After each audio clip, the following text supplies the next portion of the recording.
Hey everyone, welcome back. So in our last lecture, we talked about measures of centrality, the object orientation of R. We talked about how to look at our data sets as well. And then in this lecture, I'm going to talk to you about the code to derive your measures of spread, and then kind of connect that back to some of our understandings of the inferential statistics that we left off on.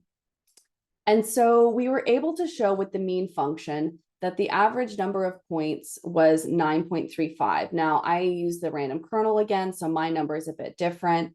But yours will be whatever the b-ball function, when you select out the b-ball and number of points comes up, that's going to be your average. So yours might look a little bit different, right? That's okay. We then want to calculate our variance, right? So we know that we calculated our variance first by hand because it was the kind of foundation of that actual mathematical formula. It's the kind of bread and butter of the understandings of spread. And we can calculate our variance using the same sort of notation, b-ball, $points, but then we're adding the var function, right? And so I'm going to run that, and I have a variance of 25. Now that doesn't make a whole ton of sense given our b-ball data set, where the range is, let's see, at the highest in this particular set, it's 17, at the lowest it's 1. So how does 25 really make sense in terms of spread? Well, we know in order to get rid of the negative signs, we had to square things. So we have to bring it back down to a dimension that makes sense for us. So then we calculate the standard deviation, right?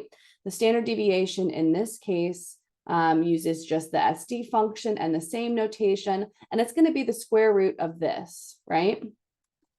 So now we take the square root of that 25 point something, and we get something like 5, right? That makes a whole ton of sense, and also makes much more sense in terms of the spread here. And again, we can also do range. I think we already kind of talked about that in this in the last lecture. But if we wanted to do the range of this, we could look at our max in this case is 17. Our lowest is 1. So our range would be, which we don't really need to have because we have these other measures of spread, it would be 17 minus 1. And I can command return and get 16. So our range would be 16. It can be helpful in some ways for a gut check, but most of the time I want you guys to be using this one. Use me. Our standard deviation is usually what we want to be using, and we're using that SD function. And again, you can see those measures of spread a bit more concretely if you run some visualizations.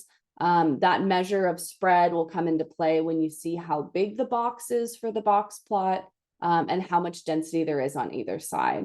And so we can kind of start to get a sense of spread when we use both our standard deviation function and as well using the ggplot function. And we'll get into this sort of inferential statistical test stuff a bit more concretely in the next module. But I do want you guys to be thinking about both the standard deviation function as well as our visualization tools to understand spread.